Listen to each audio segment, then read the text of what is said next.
ગઈકાલે બરાબર આ જ સમયે તમે શું કરી રહ્યા હતા? જરા વિચારી જુઓ. નમસ્કાર મિત્રો, જ્ઞાનવૃક્ષના 90 દિવસના સ્પોકન ઇંગ્લિશ કોર્સના ડે 22માં તમારું ખૂબ ખૂબ સ્વાગત છે. આજે આપણે એક એવો ટોપિક શીખવાના છીએ ને, જે અંગ્રેજીમાં કોઈ ઘટના કે વાર્તા કહેવા માટે એકદમ ગેમ ચેન્જર છે. ભૂતકાળમાં કોઈ ચોક્કસ સમયે કોઈ કામ ચાલુ હતું એવું અંગ્રેજીમાં કેવી રીતે કહેવું તે આજે આપણે શીખીશું. તો ચાલો ઉત્સાહ સાથે શરૂઆત કરીએ. આજના કન્સેપ્ટને સમજવા માટે મારો એ જ સીધો સવાલ છે, વોટ વોઝ હેપનિંગ યસ્ટરડે? ગઈકાલે શું થઈ રહ્યું હતું? શું કોઈ ટીવી જોઈ રહ્યું હતું કે પછી કોઈ જમી રહ્યું હતું? ગુજરાતીમાં આપણે વાક્યના અંતે રહ્યો હતો, રહી હતી કે રહ્યા હતા એવું બોલીએ છીએ, રાઈટ? બસ, જ્યારે પણ ભૂતકાળના કોઈ ચોક્કસ સમયે કોઈ ક્રિયા ચાલુ હતી તેવું દર્શાવવું હોય ત્યારે અંગ્રેજીમાં કન્ટિન્યુઅસ પાસ્ટ ટેન્સ એટલે કે ચાલુ ભૂતકાળનો ઉપયોગ થાય છે. તો ચાલો સૌથી પહેલા સિમ્પલ પાસ્ટ એટલે કે સાદા ભૂતકાળ અને કન્ટિન્યુઅસ પાસ્ટ એટલે કે ચાલુ ભૂતકાળ વચ્ચેનો તફાવત એકદમ ક્લિયર કરી લઈએ. હવે અહીં જુઓ, આઈ વોચ્ડ ટીવી યેસ્ટરડે. આનો મતલબ થાય મેં ગઈકાલે ટીવી જોયું. વાત પૂરી. ક્રિયા પૂરી થઈ ગઈ છે એટલે આ સાદો ભૂતકાળ છે. પણ હવે બીજું વાક્ય જુઓ, I was watching TV yesterday at 6 PM. એટલે કે હું ગઈકાલે સાંજે 6 વાગે ટીવી જોઈ રહ્યો હતો. જોયું? અહીં સાંજે 6 વાગે ક્રિયા ચાલુ હતી એવું દર્શાવવામાં આવ્યું છે. બસ આ જ છે આપણો ચાલુ ભૂતકાળ, એકદમ સિમ્પલ. હવે આના વાક્યો બનાવવા કેવી રીતે? ભૂલ વગર વાક્યો બનાવવા માટેની એક મસ્ત સેન્ટેન્સ ફોર્મ્યુલા જોઈ લઈએ. આની વાક્યરચના બિલકુલ ચાલુ વર્તમાનકાળ જેવી જ છે હો. ખાલી એમ, ઇઝ, આરની જગ્યાએ આપણે ભૂતકાળના રૂપો વોઝ અને વર લગાવવાના છે. એટલે કે સબ્જેક્ટ પ્લસ વોઝ અથવા વર અને પછી ક્રિયાપદનું આઈએનજી વાળું રૂપ. તમને આપણા ડે 8નો નિયમ તો યાદ જ હશે. આઈ, હી, શી, ઇટ અને એકવચન નામ સાથે હંમેશા વોઝ આવશે અને વી, યુ, દે તથા બહુવચન નામ સાથે હંમેશા વર આવશે. આ નાનકડો નિયમ બરાબર મગજમાં ફિટ કરી લેજો. ચલો હવે આ ફોર્મ્યુલાનો ઉપયોગ કરીને થોડા હકાર વાક્યો એટલે કે અફર્મેટિવ સેન્ટેન્સીસ બનાવીએ. હવે આપણી ફેવરેટ અને પાવરફુલ લિસન એન્ડ રિપીટ પ્રેક્ટિસનો સમય થઈ ગયો છે. હું વાક્ય બોલીશ, તમારે સાંભળવાનું છે અને પછી મારી સાથે મોટેથી બોલવાનું છે. રેડી? પહેલું વાક્ય છે, I was sleeping at 10 PM last night. ગઈકાલે રાત્રે 10 વાગે હું સૂઈ રહ્યો હતો. ફરી સાંભળો, I was sleeping at 10 PM last night. ચાલો હવે મોટેથી બોલીને પ્રેક્ટિસ કરો. ખૂબ સરસ. હવે વી સાથેનું એક બહુવચનનું ઉદાહરણ જોઈએ. We were playing cricket yesterday evening.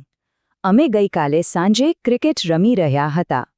We were playing cricket yesterday evening. હવે તમારો વારો. મોટેથી રિપીટ કરો. પરફેક્ટ. વરસાદ કે વાતાવરણની વાત કરવી હોય તો આપણે ઇટ વાપરીએ છીએ. જેમ કે ઇટ વોઝ રેનિંગ યેસ્ટરડે. ગઈકાલે વરસાદ પડી રહ્યો હતો. ફરી એકવાર, ઇટ વોઝ રેનિંગ યેસ્ટરડે. ચાલો સૌ સાથે મળીને બોલીએ. અદ્ભુત. બસ આ જ રીતે કોન્ફિડન્સથી બોલતા રહેવાનું છે. ઓકે, તો હવે નકાર વાક્યો એટલે કે નેગેટિવ સેન્ટેન્સીસ કેવી રીતે બનાવવા એ પણ જોઈ લઈએ. કોઈ કામ નહોતું થઈ રહ્યું એવું કહેવા માટે ફોર્મ્યુલામાં ખાલી વોઝ કે વેર પછી એક નાનકડો શબ્દ નોટ ઉમેરી દેવાનો છે. બસ, જેમ કે I was not watching TV એટલે કે હું ટીવી નહોતો જોઈ રહ્યો. અને હા, રિયલ લાઈફ સ્પોકન ઇંગ્લિશમાં આપણે વોઝ નોટને શોર્ટમાં વોઝન્ટ બોલીએ છીએ. આઈ વોઝન્ટ વોચિંગ ટીવી. રિપીટ કરો જોઈએ. બિલકુલ સાચું. હવે બહુવચન હોય તો આ ઉદાહરણ જુઓ. દે વરન્ટ વર્કિંગ યેસ્ટરડે. તેઓ કાલે કામ નહોતા કરી રહ્યા. અહીં વર નોટનું શોર્ટ ફોર્મ વરન્ટ વાપર્યું છે, જે બોલવામાં બહુ જ નેચરલ લાગે છે. દે વરન્ટ વર્કિંગ યેસ્ટરડે. ચાલો બોલવાની પ્રેક્ટિસ કરો. Great job.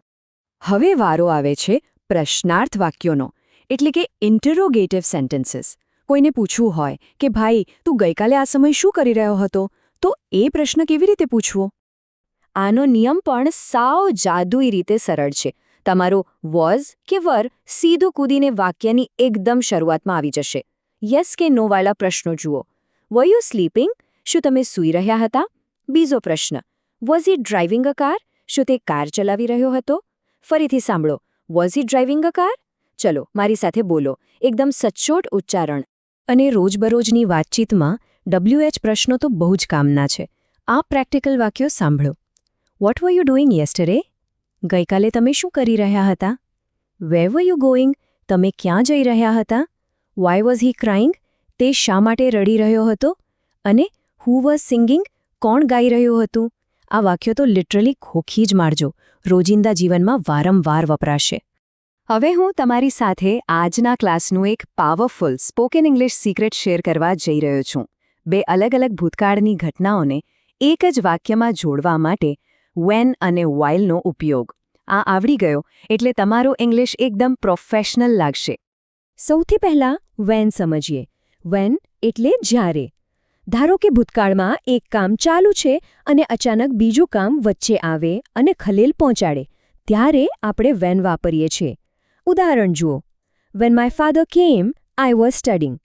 જ્યારે મારા પપ્પા આવ્યા ત્યારે હું ભણી રહ્યો હતો. ભણવાનું ચાલુ હતું અને પપ્પા આવ્યા. ક્લિયર? ફરીથી. વેન માય ફાધર કેમ, આઈ વોઝ સ્ટડિંગ.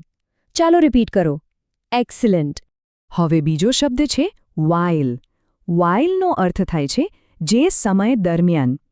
જ્યારે બે ક્રિયાઓ એકદમ એક સાથે ચાલુ હોય, સમાંતર હોય, કોઈને ડિસ્ટર્બ ના કરતું હોય, ત્યારે વાઇલ વપરાય. આ સાંભળો.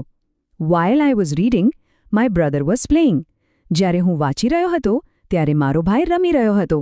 બંને ક્રિયાઓ મજેથી એક સાથે ચાલુ હતી. While I was reading, my brother was playing.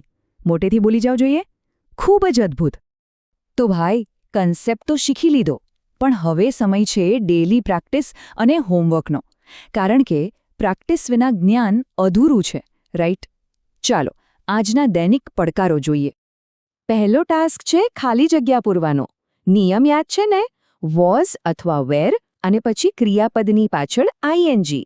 પહેલામાં આઈ છે, બીજામાં ડોગ્સ, બહુવચન છે, ત્રીજું નકાર છે અને ચોથું પ્રશ્નાર્થ. આ ચારેય ખાલી જગ્યાઓ પૂરીને જવાબો ફટાફટ નીચે કોમેન્ટ્સમાં લખી દો. હું જોવા માંગુ છું કે તમને કેટલો ખ્યાલ આવ્યો છે. તમારો બીજો ટાસ્ક છે ટ્રાન્સલેશન. અહીં 4 મસ્ત પ્રેક્ટિકલ ગુજરાતી વાક્યો આપ્યા છે. ચોથા વાક્યમાં ધ્યાનથી જોજો. આપણે વેનનો ઉપયોગ કરવાનો છે.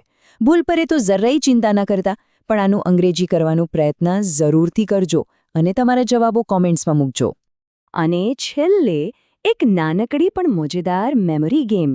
ગઈકાલે રાત્રે બરાબર 8 વાગે તમારા ઘરના સભ્યો શું કરી રહ્યા હતા એ યાદ કરો અને અંગ્રેજીમાં મોટેથી બોલો. જેમ કે માય મધર વોઝ મેકિંગ ચપાતીઝ. યાદ રાખજો, આખો કન્સેપ્ટ એક ગોલ્ડન રૂલ પર ટકેલો છે. ચાલુ ભૂતકાળ બરાબર વોઝ અથવા વેર પ્લસ ક્રિયાપદની પાછળ આઈએનજી. અને આજના સેશનના અંતે તમારા માટે એક સવાલ. આ એક્સપ્લેનર ચાલુ કરતા પહેલા તમે શું કરી રહ્યા હતા? What were you doing right before you started this explainer today? આનો જવાબ પણ અંગ્રેજીમાં જ વિચારજો હો. જો આજનો ચાલુ ભૂતકાળનો કન્સેપ્ટ મગજમાં ફિટ થઈ ગયો હોય તો આ સેશનને લાઇક કરો, જરૂરિયાતમંદ મિત્રો સાથે શેર કરો અને આવતીકાલના ડે 23 માટે જ્ઞાન વૃક્ષને સબસ્ક્રાઇબ કરવાનું બિલકુલ ન ભૂલતા. મળીએ છીએ આવતા ક્લાસમાં. ત્યાં સુધી પ્રેક્ટિસ કરતા રહો. આવજો.